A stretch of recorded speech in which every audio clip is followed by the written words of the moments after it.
बहुत बहुत धन्यवाद प्रमोद जी। माँ सरस्वती को प्रणाम करता हूँ। मंच पर उपस्थित हमारे अध्यक्ष जी को प्रणाम करता हूँ। शाहजहाँपुर से आए हुए मुख्य अतिथि आदरणीय चंद्रशेखर दीक्षित जी और आदरणीय ब्रजपाल सिंह विजय ठाकुर जी को प्रणाम करता हूँ। हमारे संस्था के अध्यक्ष आदरणीय कमलेश जी को प्रणाम करता हूँ। और सामने बैठे लोगों में सिद्धकंठ जी का तो मैं चरण छू कर प्रणाम करता रहता हूँ। नरेंद्र भूषण जी अभी लगता है कहीं चले गए हैं।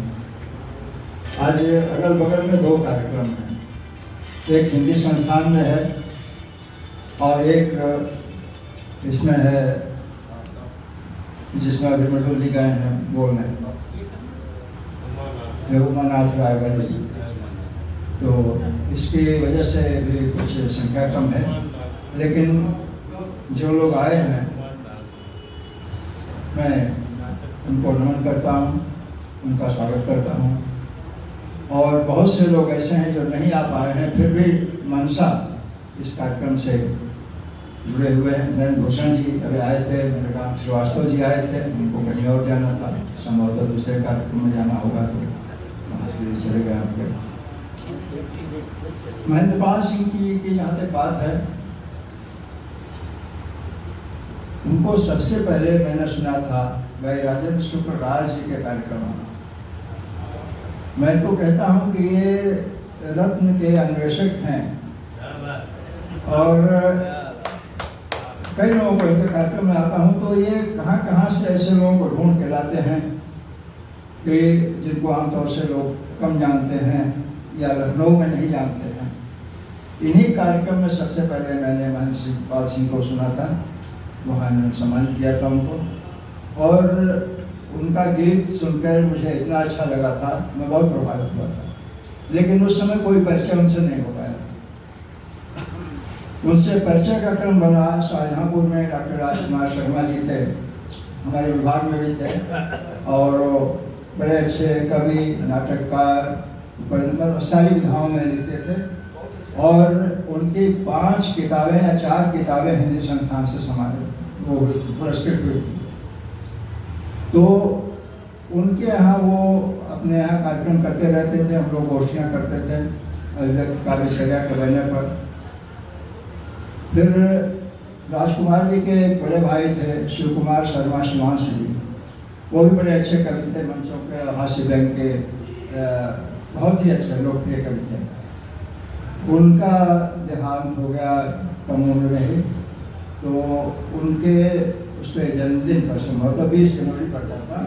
राजकुमार शर्मा जी हर वर्ष कार्यक्रम करते थे, उसमें बुलाते थे तो मैं भी जाता था। उस कार्यक्रम में महेंद्रपाल सिंह जी भी आते थे, तो परिचय असली वहाँ हुआ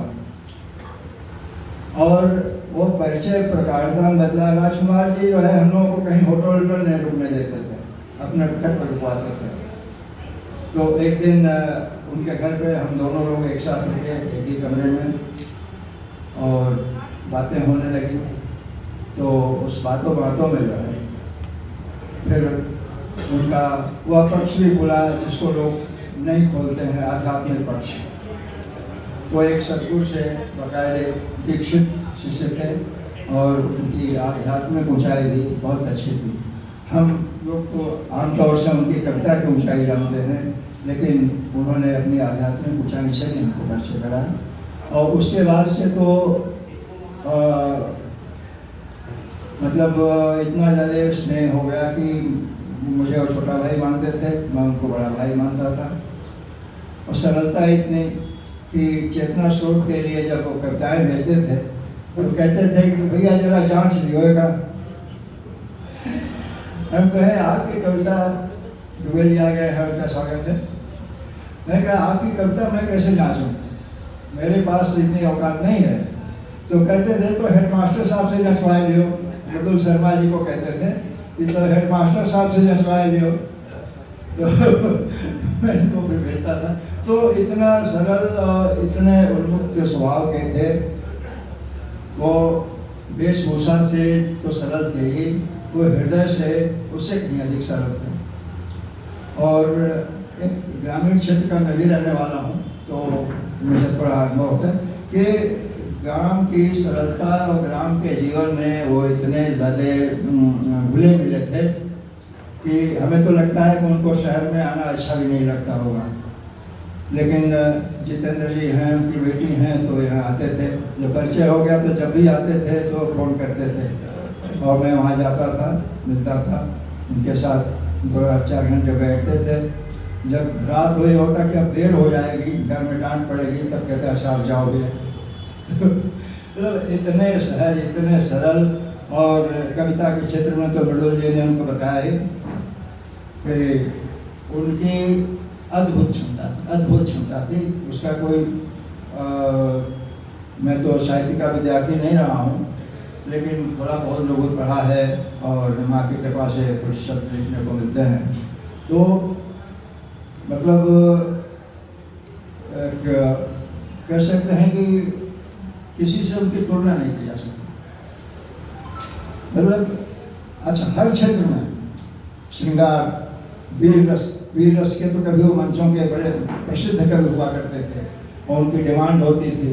उनका एक वीडियो हमने देखा था, किसी ने भेजा था हमको, कि वीर रस की आधे घंटे तक, और बार बार उनसे डिमांड करके लोग कहते थे कि फला वाली कविता सुनाइए दादा।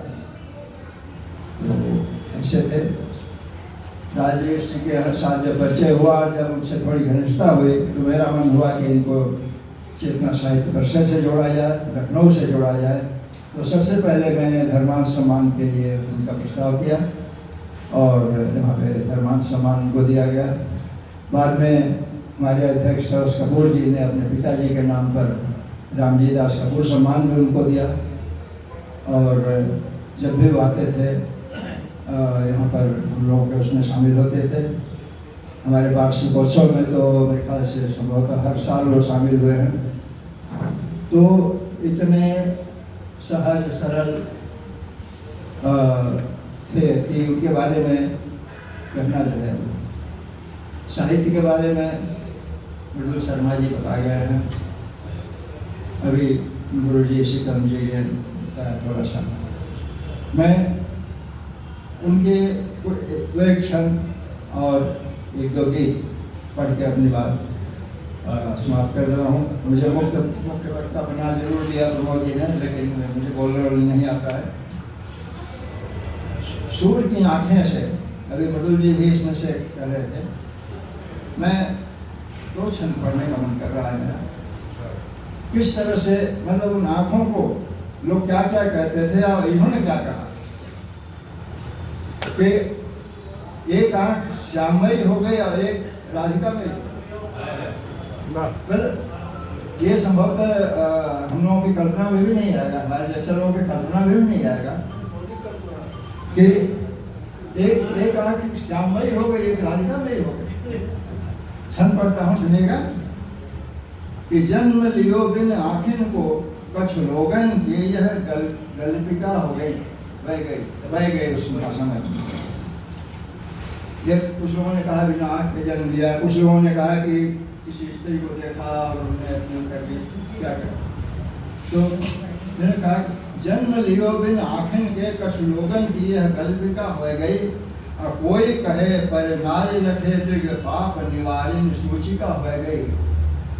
और दोनों विचार असार लगे, दोनों खारिज कर दिया कि दोनों विचार असार लगे, ही सूर्य के भक्ति की भूमिका हो गई। और दाहिनी आंख जो श्याममयी भई, वाम स्नेह सो राधिका हो गई। दाहिनी आंख जो श्याम भई, दाहिनी आंख जो श्याममयी भई, वाम स्नेह सो राधिका हो गई। वाम स्नेह सो राधिका। अब बताइए, आंखों के उपमा श्याम और राधिका से हमें तो नहीं लगता कि कहीं पढ़ा हो हमने। अनुपम है, अद्भुत है। मतलब एक शब्द और इसके नीचे है, बांसुरी की बात कर रहे हैं। मंडप मान्य करीर निकुंजन बांसुरी खंभु खरी हंसी गोरी। मंडप मान्य करीर निकुंजन बांसुरी खंभु खरी हंसी गोरी। गांठ लगाई दही पट में करी राधिका श्याम दिए एक जोरी। और टेसु के फूलन मांग भरी। देखिए पहले क्या कल्पना है, टेसु के फूल से मांग भरना। टेसु के फूलन मांग भरी, पग ओर दृष्टि गई मति भोरी। पग की ओर दृष्टि नहीं गई। असुर तवे पहिराई दई अखिया ये विश्वान जोरी। मतलब टेसु के फूल से मांग भरे और आंख जो है उसकी पग की तरफ नहीं गई, इस बीच उन्होंने जो है विश्व पहरा दिया। मतलब अद्भुत कल्पना है, अद्भुत कल्पना है। इस तरह मतलब हर छंद में एक कोई नई चीज मिलती है, हर छंद में कुछ नई चीज मिलती है। इनके जो है एक और छंद इसका पढ़ता हूं। आखिन बारेन ने जग में ब्रज गोकुल हो वृंदावन देखो। आखिन बारन ने जग में ब्रज गोकुल और वृंदावन देखो। गाय चरावत गोप सखा गिरधारी धरे कर गोधन देखो। और कालिंद कूल कदम्ब लखे और कुंज करीलन को वन देखो। और सूर की कौन करे समता जिन आखिन मोहन को मन देखो। सूर की कौन करे समता जिन आखिन मोहन को मन देखो।